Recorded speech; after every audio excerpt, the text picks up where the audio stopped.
നമസ്കാരം. അച്ഛനെ, നമ്മുടെ തിരുവനന്തപുരം കോർപ്പറേഷന്റെ മേയർ അധികം വൈകാതെ തന്നെ ആരെന്നറിയാൻ ആരോ ആയിക്കോട്ടെ, നമുക്കൊരു വിഷയമല്ല. എന്തായാലും BJP തന്നെ ആയിരിക്കും. BJP തന്നെയാണ് മേയർ ആയിരിക്കും, BJP തന്നെ ഡെപ്യൂട്ടി മേയർ ആയിരിക്കും. 51 വാർഡുകൾ അവര് ഏറെക്കുറെ ഉറപ്പിച്ചു കഴിഞ്ഞു. പോണ്ടുകടവിലെ സുധീഷ് അവരുടെ ഒപ്പം ചേരാമെന്ന് പറഞ്ഞു. ഇനി BJPയെ സംബന്ധിച്ച് തിരുവനന്തപുരം കോർപ്പറേഷന്റെ ഈ ഭരണം കിട്ടി ചരിത്രത്തിൽ ആദ്യമായിട്ട് 4 പതിറ്റാണ്ട് നീണ്ട ഇടതുപക്ഷ ഭരണത്തെ മാറ്റി. ഇനി BJP നേരിടാൻ പോകുന്ന വെല്ലുവിളികൾ ഈ ഭരണം കൊണ്ട് എന്താണ്?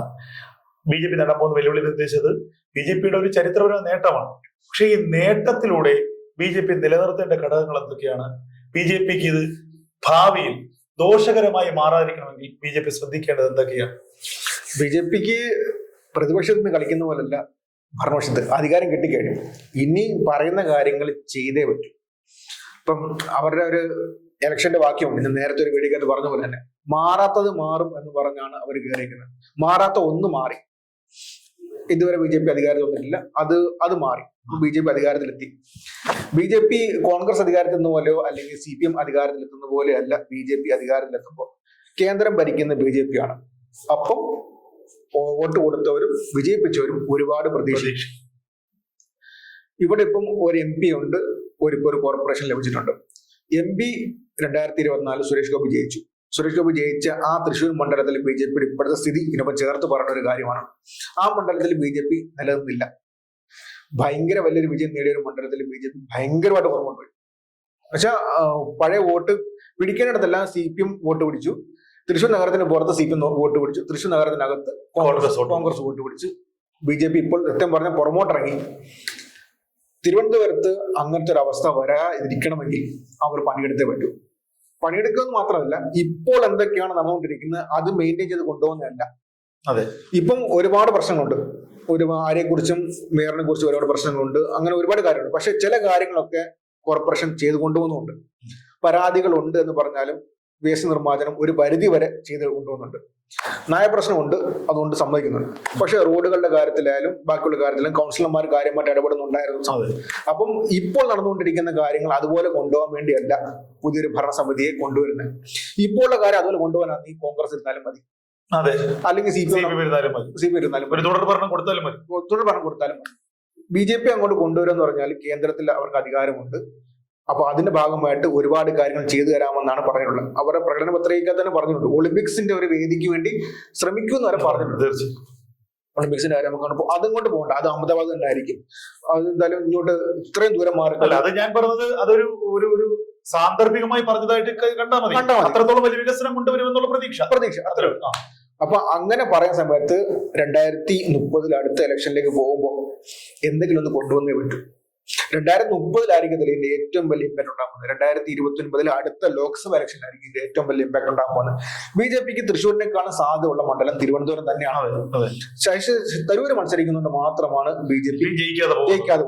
തരൂര് മത്സരിക്കുന്നതിന് മാത്രമല്ല, LDFന് വേണ്ടി CPI ആണ്. അതുകൊണ്ട് CPIക്ക് CPM വോട്ട് കൊടുക്കുന്നില്ല. BJP വരണ്ടെന്ന് വിചാരിച്ചിട്ട് അവരുടെ വോട്ട് കൂടി കോൺഗ്രസിന് കൊടുത്താണ് ജയിച്ചു വരുന്നത്. അതൊരു സത്യമാണ്. അത് ഇല്ലാന്ന് ആരൊക്കെ പറഞ്ഞാലും സമ്മതിക്കാൻ പറ്റത്തില്ല. അതിന് മുകളിലോട്ടൊരു വോട്ട് പിടിക്കുന്ന ഒരു BJPക്ക് സാധിച്ചിട്ടില്ലാത്തതുകൊണ്ടാണ് BJP ഇതുവരെ ഇവിടെ തിരുവനന്തപുരത്ത് ജയിക്കാത്തത്. ഈ ഇലക്ഷനകത്ത് കോർപ്പറേഷൻ അവർക്ക് കിട്ടി. കോർപ്പറേഷനകത്ത് മികച്ച ഭരണം അവർ കാഴ്ചവെച്ചില്ല എന്നുണ്ടെങ്കിൽ 2029 ലോക്സഭ ഇലക്ഷനകത്ത് BJPക്ക് തിരിച്ചടിയുണ്ടാവും, ഉറപ്പ്. അടുത്ത തവണ തരൂര് മത്സരിക്കാൻ പോകുന്നില്ലെന്നാണ് ഇപ്പോഴത്തെ ഒരു കാരണം. പുള്ളിക്ക് 4 ടൈമായി പുള്ളിയും മത്സരിക്കുന്നില്ല എന്നാണ് പറഞ്ഞത്. അടുത്ത തവണയാകുമ്പോൾ തരൂര് എവിടെ ഉണ്ടാവും തന്നെ സംശയം. BJP പാളത്തിൽ എത്തുമെന്നുള്ള സംശയം. അത് അപ്പത്തേക്ക്. അപ്പൊ അങ്ങനെ സിറ്റുവേഷൻ വരുമ്പോഴത്തേക്കും ഒന്നും ചെയ്യാതെ BJP മുന്നോട്ട് പോകാൻ പറ്റത്തില്ല. കാണിക്കാൻ ഒരു സാധനം വേണം. ആ സാധനം എന്ന് പറഞ്ഞു കഴിഞ്ഞാൽ സാധാരണ ഒരു ഐറ്റം പോലെ മിനിമം ഒരു എയിംസ് ലെവൽ ഒരു സാധനമെങ്കിലും വേണം. തീർച്ചയായിട്ടും 2029 ലോക്സഭ ഇലക്ഷന് മുമ്പ് തിരുവനന്തപുരത്ത് മെട്രോ ഓടിയിരിക്കണം. മെട്രോ ഓടിയില്ലെങ്കിൽ CPMന് പറയാൻ ഒരുപാട് ചാൻസ് കിട്ടും. പിന്നെ രണ്ടാമത്തെ പോയിന്റ് ഉണ്ട്, ഭരിക്കുന്ന CPMനേക്കാൾ പേടിക്കേണ്ടത് പ്രതിപക്ഷത്തിരിക്കുന്ന CPM. പ്രതിപക്ഷത്തിരിക്കുന്ന CPMനെ നന്നായിട്ട് പേടിച്ചേ പറ്റത്തുള്ളൂ. പിന്നെന്ന് പറഞ്ഞാൽ ഇപ്പോഴത്തെ ഒരു ഭരണസമിതി പരിശോധിക്കുമ്പോഴത്തേക്കും CPMന്റെ സീനിയർ ആൾക്കാരാണ് എല്ലാവരും ജയിച്ചേക്കുന്നത്. മഞ്ജൂർ ബാബു ജയിച്ചു, RB ശിവജി ജയിച്ചു, SP ദീപക് ജയിച്ചു. സീനിയർ ആയിട്ടുള്ള മിക്കവാറും എല്ലാവർക്കും സീറ്റ് നിലനിർത്താൻ സാധിച്ചിട്ടുണ്ട്. അപ്പം ചെറിയ കളിയായിരിക്കില്ല. പക്ഷെ എനിക്ക് കൃത്യമായിട്ട് തോന്നുന്നു അച്യുത് പറഞ്ഞ വിലയിരുത്തൽ കറക്റ്റ്. നമുക്ക് നിയമം ഒരിക്കൽ BJPക്ക് നിയമത്തെ ജനങ്ങൾ പിന്നെ ഒ രാജഗോപാലിലൂടെ വിജയം നൽകിയതാണ്. ആ സീറ്റ് നിലനിർത്താൻ BJP കഴിഞ്ഞില്ല. അതിന് കുറെ മറ്റു കാരണങ്ങളുണ്ട്, നമുക്കത് മാറ്റിവെക്കും. തൃശ്ശൂരിൽ BJPക്ക് ഒരിക്കൽ അവസരം നൽകി. ആ അവസരം ഇപ്പോൾ 1 വർഷം കഴിഞ്ഞിരിക്കുന്നു, ഏകദേശം 2 വർഷത്തോട് അടുക്കാൻ പോകുന്നു. അവിടെ എത്രമാത്രം പ്രോഗ്രസ് ഉണ്ടാക്കാൻ കഴിഞ്ഞു എന്നുള്ളത് ഏറ്റവും വലിയ ചോദ്യമായി വിശേഷിക്കുന്നു. ഈ തദ്ദേശ തെരഞ്ഞെടുപ്പിലെ ഈ വോട്ടിംഗ് പാറ്റേൺ നോക്കുകയാണെങ്കിൽ അവിടെ വോട്ട് പുറകോട്ടിറങ്ങി. അതിന് BJPക്കാർക്ക് പറയാൻ സാങ്കേതികമായ ചില ന്യായീകരണങ്ങൾ ഉണ്ടാകാം. കുറെയൊക്കെ പാർട്ടി വോട്ട് അതുപോലെ നിലനിന്നു. BJP സുരേഷ് ഗോപി കിട്ടിയ ഫാൻസ് വോട്ടായിരുന്നു അന്ന് കിട്ടിയതിലധികം എന്നൊക്കെ പറയാം. പക്ഷേ പറഞ്ഞു വരുന്നത് ഈ കോർപ്പറേഷന്റെ ഭരണം ചരിത്രത്തിൽ ആദ്യമായി കിട്ടി. എന്തെങ്കിലും ഒരു പദ്ധതി നിങ്ങൾക്ക് മുന്നോട്ട് വയ്ക്കാൻ ഒരു പദ്ധതി ഉണ്ടോ? നിങ്ങൾ എന്താണ് ഇവിടെ കൊണ്ടുവരാൻ പോകുന്നത്? അവിടെ എനിക്ക് ഇപ്പോഴും പറയാനുള്ളത് രാജീവ് ചന്ദ്രശേഖരന്റെ വാക്ക്, അതാണ് തിരുവനന്തപുരത്തെ ജനം വിശ്വസിച്ചത്. ഞാനിപ്പോൾ പറയുന്നു, BJPക്ക് ഈ 50 വാർഡുകൾ ജയിക്കാൻ പറ്റിയെങ്കിൽ അതിലൊരു 10 വാർഡുകളുടെ വിജയത്തിന്റെ കാരണം ഒരു മനുഷ്യൻ തന്റെ ഇടത്തോടുകൂടി തലസ്ഥാന നഗരത്തിൽ വന്നിട്ട് പറയുകയാണ്, BJPക്ക് നിങ്ങൾ ഒരു തവണ അവസരം തരൂ. നിങ്ങൾ ഒരു തവണ അവസരം തന്നാൽ ഞങ്ങൾ അടുത്ത 45 ദിവസത്തിനുള്ളിൽ പ്രധാനമന്ത്രിയെ തലസ്ഥാനത്തേക്ക് കൊണ്ടുവരും. ആ പ്രധാനമന്ത്രി അടുത്ത 5 വർഷത്തേക്കുള്ള തിരുവനന്തപുരം നഗരത്തിന്റെ വികസനത്തിന്റെ മാസ്റ്റർ പ്ലാൻ പ്രഖ്യാപിക്കും. ലോകത്തിലെ മികച്ച ഒരു നഗരമാക്കി മാറ്റും. ഇത് പറയുന്നത് നിസ്സാരക്കാരനല്ല, മുൻ കേന്ദ്രമന്ത്രിയായ രാജീവ് ചന്ദ്രശേഖർ. ഒറ്റ വാക്ക്, ജനങ്ങൾ ഈ സ്വാഭാവികമായി രാഷ്ട്രീയം അമിതമായില്ലാത്ത ഈ രാഷ്ട്രീയ നിഷ്പക്ഷമായി ചിന്തിക്കുന്ന ആളുകൾ ചിന്തിക്കും, എടാ ഇവർ ചോദിച്ചു, എന്നോട് പലരും പറയുന്നുണ്ട് ഇവർ പറയുന്നത് ശരിയല്ല, ഒരു തവണ അവസരം കൊടുത്തല്ലെന്ന്. അങ്ങനെ അവസരം കൊടുത്തതിലൂടെ കിട്ടിയ വോട്ടുകളായിരിക്കാം എനിക്ക് തോന്നുന്നു ഒരു 10 വാർഡുകളെങ്കിലും BJP വിജയിച്ചതിന് പിന്നിൽ. അങ്ങനെയുള്ള ഒരു വാക്ക് പറഞ്ഞ് രാജീവ് ചന്ദ്രശേഖരന് ഈ വാക്കിൽ നിന്ന് പിന്നോട്ട് പോകാൻ പറ്റില്ല. അപ്പം 45 എന്ന് പറയുമ്പോൾ ഫെബ്രുവരി 1-ാം തീയതിക്ക് മുന്നേ പ്രധാനമന്ത്രി തിരുവനന്തപുരത്ത് വന്നിട്ട് പ്രഖ്യാപിക്കണം. പക്ഷെ എന്റെ ചോദ്യം ഒന്നുമില്ല, പ്രഖ്യാപിച്ചു, എല്ലാം കഴിഞ്ഞു. അടുത്ത ഇലക്ഷൻ പിന്നെ നിയമസഭ ഇലക്ഷന് പ്രധാനമന്ത്രി വന്നു കഴിഞ്ഞാൽ നിയമസഭ ഇലക്ഷന് വേണമെങ്കിൽ പിടിച്ചിരിക്കാം. പക്ഷെ 2029 ലോക്സഭ ഇലക്ഷന് മുന്നേ ചെയ്തേ പറ്റൂ. ചെയ്തില്ലെങ്കിൽ ഉള്ള കാര്യം എന്ന് വെച്ച് കഴിഞ്ഞാല് ആൾക്കാർ കാണിക്കാം, ഒരു അവസരം കൊടുത്തപ്പോൾ എന്ത് സംഭവിച്ചത്, പഴയതിനേക്കാൾ പുറമോട്ട് പോയി കഴിഞ്ഞാൽ ഭയങ്കര മോശമായിരിക്കും. അതെ, അല്ല ഇത് തീർച്ചയായിട്ടും BJP വിമർശനത്തിന് അതീതമൊന്നുമല്ല ഒരു പാർട്ടി. അതും വേറെ കാര്യമുണ്ട്, മേയറുടെ കാര്യത്തിൽ, മേയർ സ്ഥാനാർത്ഥിയുടെ കാര്യത്തിൽ BJP ഇത്ര തീരുമാനമെടുക്കുക ഇത്തിരി പുറമോട്ടാവുന്നതിന് പ്രധാനപ്പെട്ട കാരണം ഇതാണെന്നാണ് എന്റെ ഒരു അണ്ടർസ്റ്റാൻഡിംഗ്. അല്ല, തീർച്ചയായിട്ടും വ്യക്തിപരമായിട്ടല്ല ഞാൻ പറയുന്നത്, അത് ഒരു സ്വാഭാവിക വിലയിരുത്തലാണ്. കാരണം നമുക്ക് കിട്ടിയ ആദ്യത്തെ അവസരമാണ്. ഫസ്റ്റ് ഇംപ്രഷൻ ബെസ്റ്റ് ഇംപ്രഷൻ എന്ന് പറയുന്നത് പോലെ ഇതിൽ തോറ്റാൽ പോയി, ഇതിൽ പിന്നോട്ട് പോയാൽ പോയി. പിന്നെ വേറെ കാര്യം കൊടുത്ത് പറയാനുണ്ട്, പാലക്കാട് നഗരസഭ ജയിച്ച പോലെ അല്ലെങ്കിൽ തൃശ്ശൂർ MP ജയിച്ച പോലെ അല്ല, തിരുവനന്തപുരം എന്ന് പറയുമ്പോഴത്തേക്കും എല്ലാവരും കാണും. അതെ, ഡൽഹിയിൽ ആം ആദ്മി പാർട്ടി ജയിച്ച സമയത്ത് ഡൽഹിക്ക് ആം ആദ്മി പാർട്ടിക്ക് മൊത്തം രാജ്യത്ത് ഒരു പരിവേഷം. തീർച്ചയായും ആം ആദ്മി പാർട്ടി ഒരു ഇന്ത്യ ഭരിക്കുന്ന പാർട്ടിയുടെ ഒപ്പം എത്തി. അതുപോലെയാണ് തിരുവനന്തപുരം കോർപ്പറേഷൻ. തിരുവനന്തപുരം കോർപ്പറേഷൻ ഭരിക്കാന്ന് പറഞ്ഞാൽ കേരളം ഭരിക്കുന്നതിനെ പോലെ തന്നെയാണ്, ഒരു മിനി കേരളമാണ്.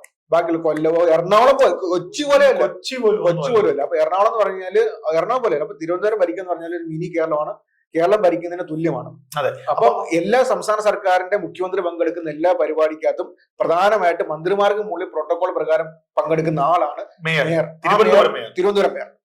അപ്പൊ സംസ്ഥാനത്തിന്റെ എല്ലാ പരിപാടിയും തിരുവനന്തപുരത്ത് വെച്ച് തന്നെ നടക്കുന്നത്, അല്ല വേറെ എങ്ങും പോകുന്നില്ലല്ലോ. അപ്പൊ അങ്ങനെ നോക്കുമ്പോഴത്തേക്ക് ഭയങ്കര സ്ട്രാറ്റജിക് ആയ ഒരു പൊസിഷനാണ്. ആ പൊസിഷനിലാണ് ഇപ്പൊ വന്നിട്ടുള്ളത്. ആ പൊസിഷൻ കിട്ടിയതിനു ശേഷം പിന്നെ പുറമോട്ടിറങ്ങുകയോ അല്ലെങ്കിൽ മോശം പെർഫോമൻസ് കാഴ്ച കഴിഞ്ഞാൽ സംഭവിക്കാൻ പോകുന്ന സംസ്ഥാനം ഒട്ടാകെ പുറമോട്ടിറങ്ങും. ഇത് തീർച്ചയാണ് വളരെ കൃത്യമാണ് ഈ വിലയിരുത്തൽ. BJPയുടെ ചരിത്രത്തിലെ ഏറ്റവും നിർണായകമായ ഒരു ഘട്ടമാണ്. BJPയുടെ 2026 മാത്രമല്ല, BJPയുടെ കേരളത്തിലെ മുന്നോട്ടുള്ള വളർച്ചയ്ക്ക് തിരുവനന്തപുരം കോർപ്പറേഷന്റെ പ്രവർത്തനം ഏറ്റവും നിർണായകമാകും.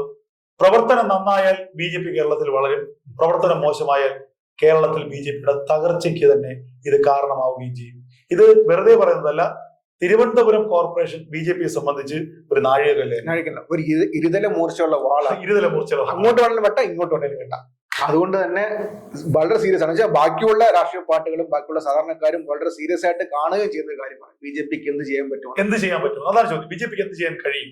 ഇതുവരെ തലസ്ഥാന കോർപ്പറേഷൻ ഭരിച്ച ഇരു മുന്നണികൾക്ക് ചെയ്യാൻ പറ്റാത്തത് എന്ത് ചെയ്യാൻ പറ്റും? ഒരവസരം ജനങ്ങൾ തന്നിരിക്കുന്നു. ആ അവസരത്തിൽ എന്ത് ചെയ്യാൻ പറ്റുമെന്ന് BJP കാണിച്ചു കൊടുക്കേണ്ടത് അനിവാര്യം തന്നെ.